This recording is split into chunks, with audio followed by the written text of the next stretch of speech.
long copy, if you know what I mean. People are happy just to kind of browse the headlines. So now do we need an investment to have those feature articles that used to read in print over numerous pages, you know, in a broadsheet format? I read the New York Times on my iPhone. Yeah. Yeah. For me, the question is kind of what's the real value of, what is the real unique value that newspapers and traditional journalism adds to society, and how, you know, is that value irreplaceable by anything else, or is it replaceable by something else? And then the question is, well, what's going to replace it, and what's really going to replace it? You know, like there's reportage and there's, you know, quality for the journalism, and there's what we get in the newspapers. And I feel like basically if you're not paying someone to do something, they can't then go out and invest time in finding sources. So what we have now is a model where sources are given to you by, you know, media relations and PR, and practically a lot of the Australian media is just led by PR now. So, and again, online bloggers and everything like that, it's very kind of PR or focused from getting sources that are already out there. So in terms of being investigative, that's dying. That's the part that's dying. If there's a demand for investigative journalism, as in if people are actually interested in it, and they feel that there is value in it, that business models will emerge where investigative journalists are rewarded in some way, perhaps that we don't know yet. And all the people watching today tonight, obviously don't want. Well, you can't argue that's investigative journalism, but I mean, I think that investigative journalism at its best is, it uncovers things that you didn't know were existing. Like, let's go back to the Age tapes, you know, and David Wilson heading up the Inside Team, you know, all those years ago. That was something that, you know, obviously all the interested parties involved didn't want to come out, but nobody was sitting there going, yeah, you know what, I'm really, you know, I'm flicking through my iPhone and I'm missing some scandal involving the racing industry, gangsters, you know, I mean, or maybe they are, I don't know, I mean. I am. In, you know, first world sort of progressive Western societies like ours, yes, we can have an independent government control, and the BBC does a good job, the ABC I think does a good job as well. But, you know, you talked about the developing world. I mean, that's an example where state-owned media is not a good idea. There's a good model, like, I'm not sure whether it's the Guardian or the New York Times. One of them's owned by a trust. So like the whole ownership, the whole newspaper is just entirely owned by a trust. Which the problem with that is that their money's running out. Yeah. You know, it's not a perpetual motion machine. It can't keep going forever. Just on the investigative journalism stuff, that's sort of part of why it was good before was because people who had things that they wanted to be like a whistleblower for something didn't have a voice. Newspapers and broadcasting networks are all governed by government regulations, and if they get caught out, they get fined and they get prosecuted. But if everything's on the internet and you can do it from somewhere else, we don't have any way of kind of, I don't know, putting them through that filter of checks. This is one thing where the legislation doesn't keep up with the advancements in technology. Yeah. And I think defamation law is probably one way. I was talking to a friend of Crikey over dinner the other night, and he was he wrote he's been sued for it, but he had to. They went to their lawyers. They had Interrellis to go through and check everything. And that's fine. A blogger, if you're writing a blog post and you want to get on a rant about something, and you say, well, this person does this, and this person does that, technically you can be sued the same as Fairfax News Limited, whoever. I mean, at the moment it's still unlikely that it will happen because you don't have deep pockets like a corporation, but eventually you're going to hit a point where someone's going to say, well, enough's enough. If most of this content is now coming out from bloggers, someone's going to get sued. We've had 20,000 Twitter friends, and I post, a link to my slanderous, rant about Kate.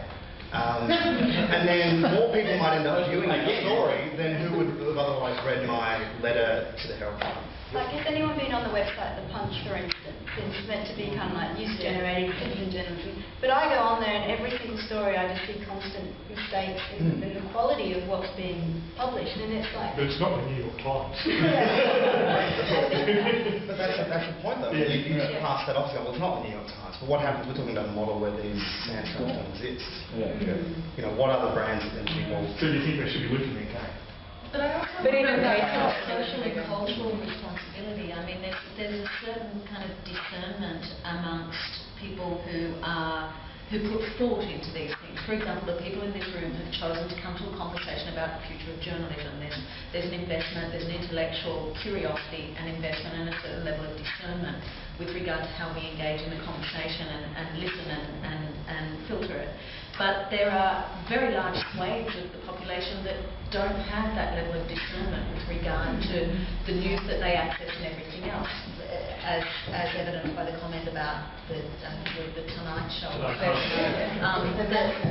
There are a lot of people, and I wonder whether the social and cultural responsibility comes in with regard to a comment that you made at the very beginning about what people have access to, and it's how do you draw the line between censorship, which Australia is quite horrific for in comparison to many other countries, and open slather, where you expect people to have some discernment when they don't have time or interest in being discerning, they just want what's readily available, and something else.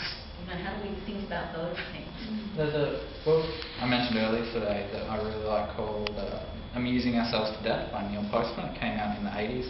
So it doesn't really deal with the internet, but it does deal with the shift towards televised news and just what we actually call news, because since the kind of television ages, there's a lot of entertainment as news, such as Today Tonight, things like Balloon Boy. Like, realistically, I need the kind of news that affects my decision making. That is news to me. Things like an idiot in an inflated device in the sky is not relevant. I will change no aspect of my behaviour tomorrow based on knowing or not knowing about a boy in a balloon. Or Wayne Carey's effect. Yeah. Or Wayne Carey, for that matter, or the results of, I don't know, one idiot kicking a ball past another idiot. So we could throw out a lot of journalism and we'd be fine. But the more that you kind of rely on opinion and personal brand and everything like that, the more that the responsibility becomes a bit. You're looking at someone who's putting everything, their prejudices into producing that. Like in the marketing sphere, there's a really good website called Mumbrella, but everyone goes to Mumbrella because they love the guy who does Mumbrella. So once you take that person away, and that's with Fox in the US, everything like that, it's murky water between what people want. And I think blogs and social media are just kind of fueling that personal brand instead of the responsibility of having a neutral. Ultimately, that's what it is, isn't it? I mean, you see a lot of articles in newspapers and they're written by a byline, which is a real person who has a reputation and people know him and talk to him. But he's not actually writing under his name, he's writing under another name, which I think is a bit of a lie in the sheep. One of the things that I kind of like about social media or Twitter and blogs and everything is you actually get to know the people that are writing the stuff.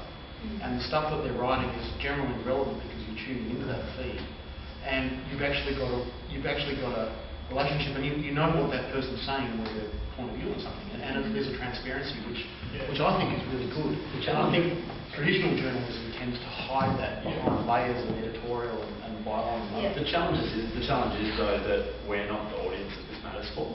I think we'll be engaging with media in a way which does allow that critical analysis. I think the more dangerous thing is that, for example, with the decline of newspaper, that had been the kind of news source which drove people's interaction with the public sphere. Now the internet allows people to go in their own echo chambers and to engage with their own particular areas without really much recourse towards whatever the mainstream view might be. And I think it's the people that aren't like us which are at risk from having just a more decentralised system.